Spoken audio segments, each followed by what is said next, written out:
Welcome.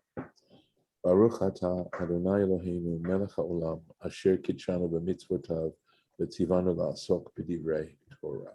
Amen. Going to and we are starting, of course, a new book today, and that is the fourth book in the Torah, the book of Numbers. There's a lot of narrative in this book, and in fact, you could almost divide this book into three parts. I may have mentioned this the last time we discussed this book. The first part is all upbeat, getting ready, getting prepared to enter the land of Canaan and conquer it. And that's why we're reading about the organization, and we'll continue today, about reading the organization of the tribes around the tent of meeting. And then there's a very, like a 2-verse little section that is separated by upside down nuns in the Sefer Torah. And then what follows after that is a series of tragedies that, apart from other things, mean that instead of going straight into the land of Canaan, the Israelites have to wander around in the wilderness for 40 years. It doesn't take 40 years to get from Egypt to the land of Canaan, even on foot.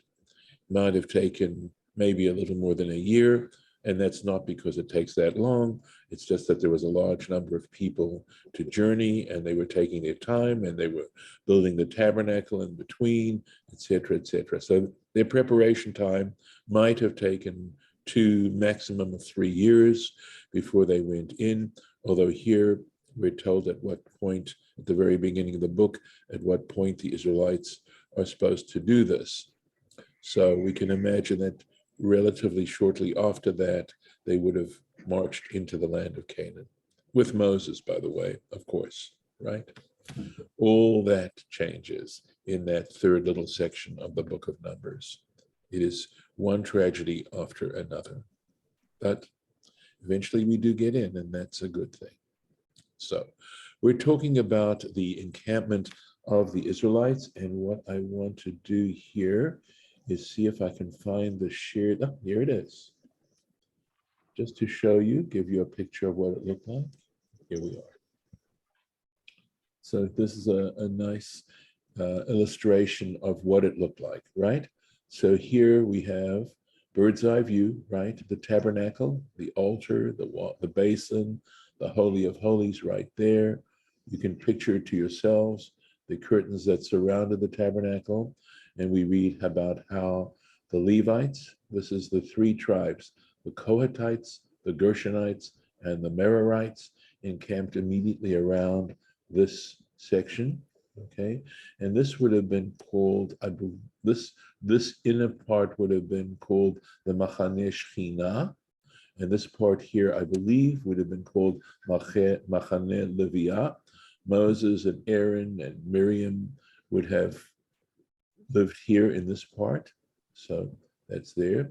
And then after that, we have Machane Yisrael, the encampment of the Israelites, and we see Judah, Issachar, and Zebulun on the east side, and then going around in a clockwise direction, Reuben, Shimon, and Gad, Ephraim, Benjamin, and Manasseh, or Ephraim, Manasseh, and Benjamin, and they tell you the camps, right? The first camp, the second camp, and the question is, how did they march? Because it sounds as if they marched in this order as they did here. But there's also another interpretation that says they simply marched in line, first, second, the tabernacle and the Levites then, and then the third and the fourth. And it sounds like that. So there's some ambiguity as to how actually it was done. So, but I wanted you to see this picture so that you could get a visual of what we're talking about right now, and that's what we're going to go into.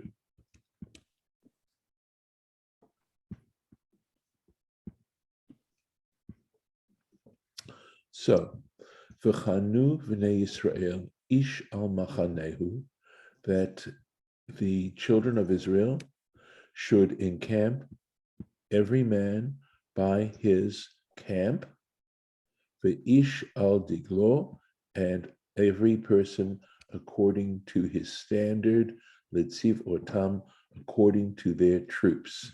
So here we have this word sava, right? Modern Hebrew meaning army. And so we can see this is all about getting ready for entry into the land of Canaan. Let's see if there's a Rashi on here. Here we are. The ish al diglo, and each man according to his standard.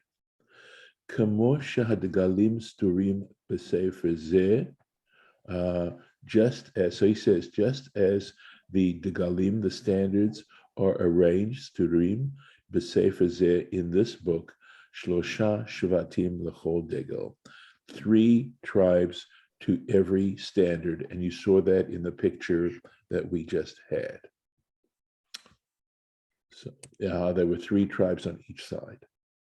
V'haleviim, and as for the Levites, yachanu saviv leMishkan ha'edut, they should encamp around the Mishkan of testimony, v'lo yeh ketzef, so that there not be destruction, al adat bnei Israel, on the community of the children of Israel. V'shamru haleviim et mishmeret Mishkan ha'edut, and the Levites should guard or stand guard, Shamru Mishmeret, they should stand guard Mishkan Ha'edut, of the tabernacle of the testimony. And it's quite possible that the Edut that is mentioned here might refer to the 10 commandments that were placed in the ark in the Holy of Holies. Let's see, here we go. V'lo yeh ketzef, so that there not be destruction. Im ta'asu k'mitzvotai, if you shall, this is Rashi speaking as it were for God, if you should perform my commandments, lo yeh ketzef, there will be no destruction. For im lav, and if not, sheyikansu zarim ba'avodatam zo, okay, and if there should be non-Levites, essentially we're talking about, who should enter into this service of theirs, of the Levites, yeh ketzef, there will be destruction. Kamoshe matzinu, as we actually saw, b'maaseh Korach, in the mutiny of Korach. And of course, that's in the latter part of this book. Again, one of the tragedies. And the words that are used, ki yatzak haketzef, for the destruction has begun, has started. And that's from Numbers chapter 17. Let's make sure all right. V'ya'asu b'nei Israel, and the children of Israel performed kachol asher tzivah Hashem et Moshe, according to all that which Hashem had commanded Moses, kenasu, indeed that they did it. And I wonder to myself when I read statements such as this, it's because so many times they didn't do it, and so it's worth mentioning that they did in this particular case. Just a thought. New chapter. Vaydaber Hashem el Moshe ve'el lemor. And Hashem spoke to Moses and Aaron, saying.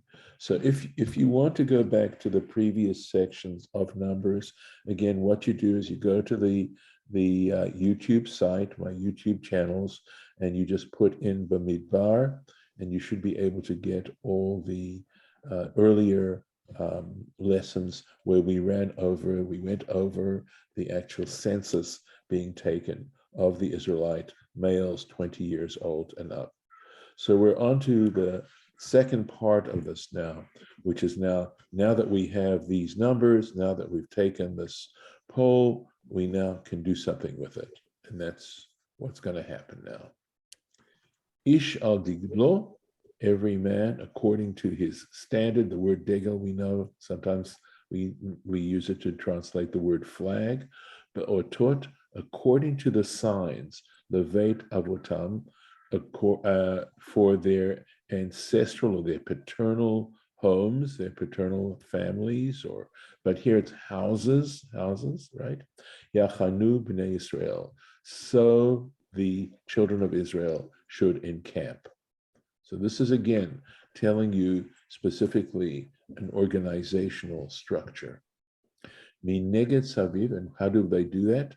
Opposite, saviv, around the ohel moed yachanu, around the tent of meeting, they shall encamp. So you take that picture that you had in mind, and that's what it's starting to describe. We're going to look at the Rashi. So, be'otot, according to the signs. Kol degel yihiyeh lo ot. Okay, so every flag should have if we want to translate ot as a sign, mapat tzvu'ah, what are we talking about?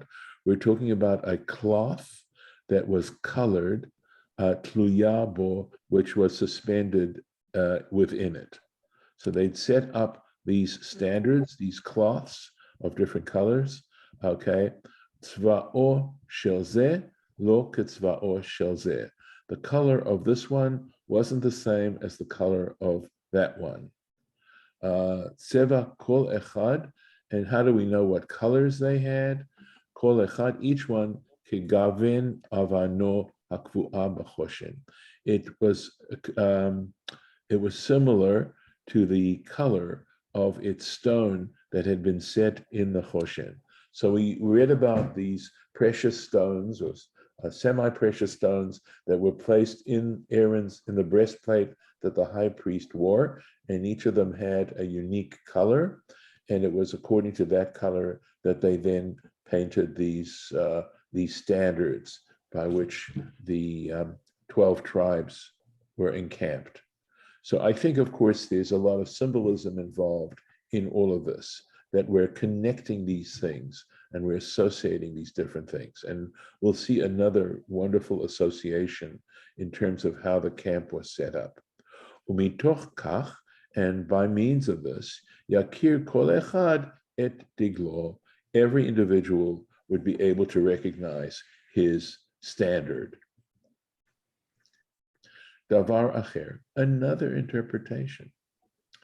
Be'otot levet avotam. So using this phrase, in the signs according to their paternal houses. Ba'ot shemasar lahem Yaakov. In other words, they should set it up by means of the sign which Jacob, the patriarch, gave over to them. Yaakov avihem, Jacob their father. Keshenasuhu mimitzrayim, when they carried his remains from Egypt back to be buried in the land of Canaan in the cave of Machpelah. So how do we know this? Where do we get this idea? Shne'emar, as it states in Bereshit Nun, in Genesis chapter 50, Va'ya'asu banav lo kachein, and his sons performed for him in this way, ka'asher tziva, just as he had commanded, just as Jacob had commanded them. In other words, when they carried his coffin from Egypt back to the land of Canaan, he had given them specific instructions, and we're going to see what those instructions were. And that's a reference. So the way in which they encamped around the Mishkan was similar to the way each one of the tribes themselves, or I should say, each one of the sons of Jacob was positioned around the bier. Yehuda v'Yisachar uZebulun, Judah, Issachar, and Zebulun, Yesiuhu in Hamizrach. They would carry him from on the eastern side. For Reuven v'Shimon v'Gad, Reuven, Shimon, and Gad, min Hadarom, on the south side, v'chule, etc., etc. Kedeita b'Tanchuma v'Parsha zo. And Rashi is referring here to the Tanchuma. It's an Agadic midrash. It's still in existence. We still have it available, but in the Tanchuma, they discuss this particular midrash. Mineged, opposite. Merachok mil. In other words, each one of them each encampment should be a mile away. Kamoshin Emar Bihushua, as it states in the book of Joshua, Joshua chapter 3, Ach rachok yeh beinechem, there will be, or richuk, I'm not certain how it's pointed, but it says there needs to be a distance between you, uveinav, okay, and between him, between you and between them, ka'alpaim amah, approximately 2,000 cubits. Sheyuchlu lavo b'Shabbat, that they should be able to visit from one encampment to the other on Shabbat. So we have the idea of called the Tchum Shabbat, that is the Shabbat limit. And that is that you're not supposed to walk outside of the city limits more than 2,000 cubits. And that's the limit. So what happens is if you have another city that's less than 2,000 cubits or 2,000 cubits or less from the city you're leaving, then you can visit the other city. And likewise here between the tribes. Okay. All right. Lavo b'Shabbat Moshe v'Aaron uvanav. Okay, so he says Moses, Aaron, and his children, his sons, v'Haleviim, and the Levites, chonim b'samuch lo. So the tribes themselves were a mile away, or 2,000 cubits away. I believe here we're talking about from the Mishkan. And Moses and Aaron and the Levites were, as you could see from that picture, right by it. So let's go on back here. V'hachonim kedma, and those who encamped on the east side Mizracha. So Kedma Mizracha. Mizracha for sure means east, on eastwards. Kedma means in front here. Degel Machane Yehuda Litzivotam, the standard of the camp of Judah according to their troops. V'nasi Livnei Yehuda, and the head of the tribe of Judah, Nachshon ben Aminadav. You've heard of him. Nachshon ben Aminadav was from the tribe of Judah, and he in fact is mentioned here as the head of the tribe. Let's make sure let's take a quick look. Here we go. So Rashi is discussing the word kedma, lifnim, meaning in front. Hakruya kedem. That's what's referred to as kedem. The ezu zo. So what, and so the Torah goes on to say, and what is this entrance direction? Mizrachit. It's the eastern side, eastward side. V'hama'arav karui achor. And as for the western side, it is called achor, which means the back part, behind. Okay. Utzva'o, let's going back to this verse here, and his troops, ufakudehem, according to their numbers, right? Arba'a v'shivim elef, so 74,000, v'sheish me'ot, and 600. So these are numbers that we had gotten from our earlier chapter, but here we are utilizing them in a way that organizes them and structures them around the tent of meeting. V'hachonim ala matei Issachar, and next to them, and encamped next to them, the tribe of Issachar, v'nasi livnei Issachar, and the chieftain of the tribe of Issachar, Netanel ben Suar. His name was Netanel ben Suar. And I think we do not have any Rashi until the next verse. Okay. Or following the next verse. Yeah, we'll see. So something we've mentioned already is that the tribe of Issachar were very, very wise people. They were students, they were great scholars. And so that is one reason why they were alongside Judah, who was the leader. And we talked about the relationship that Yisachar had with the tribe of Zevulun. And we're going to see that those three tribes were all together. And Zevulun were merchants, and they basically gave scholarship. they made scholarship available to the tribe of Issachar. They provided funds for them to be able to study. At any rate, going on, Utzva'o Ufukudav, and his troops and their numbers, I would translate it as this, right, as each were enrolled. Arba'a v'chamishim elef, 54,000, v'arba me'ot and 400. I took the liberty of writing these numbers down here. And now we go into Matei Zvulun, and the tribe of Zvulun, V'nasi livnei Zvulun, and the chieftain of the tribe of Zvulun, Eliav ben Chelon. His name was Eliav ben Chelon. Utzva'o ufukudav. And again, notice, by the way, the repetitious phrases. It's done in this sort of organized way. And his troops and their enrollment, their numbers, Shiva v'chamishim elef, 57 and 50,000, in other words, 57,000, v'arba me'ot and 400. Kol ha'pekodim l'machane Yehuda, and the entire enrollment to the tribe of Judah, in other words, their total, me'at elef, 100,000, ushmonim elef, and 80,000, v'sheshet alafim, and 6,000. So in other words, 186,000, v'arba me'ot, and 400, letzivotam, according to their troops, rishona Yisa'u. They should journey first. They should lead off the march. And I'm going to put in our arrow here. And let's do this.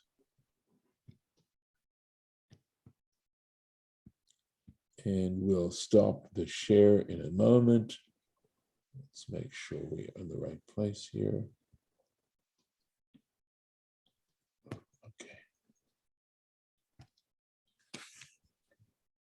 Stopping the share. And are there any comments before I stop the recording? Any thoughts? Yeah. Okay. Are Kedma and Mizrach interchangeable? Actually, I think they are. Yeah, because Yama v'Kedma tzefona v'negba. That's right. That's right. Right. But Rashi, thank you. But Rashi, I think, is telling us that there's an additional meaning to the Kedma, and that is that it was at the entrance of the tent of meeting. It was in that direction where the tent of meeting opened, where the gate. And that they went forward. They were the front of the line. Right. Right. Yeah. I think that's possibly included in that as well. Harlan, did you have a question? Yeah. The east was Judah, and he was a leader. Each leader was appointed by God. There was 12 leaders, right? There was 12 people for each tribe.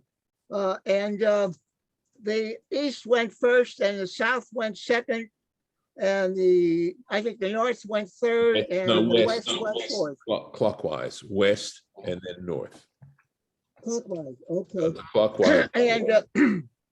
And it was chosen that the people that were 20 years old and over were chosen to fight, in the land of Canaan. But you had to be 20 years old and over. Correct. And male. Males 20 years. They were the ones. Yeah, the males, yeah. And there were 603,000 males to fight the Canaanites. We'll get all those totals. Yes, exactly. The Levites were not included in this particular. The Levites weren't counted. They were counted later on to take care of the Torah, the Mishkan. Yes, but they weren't counted for going to war. No, they were not part of the lovers, not fighters.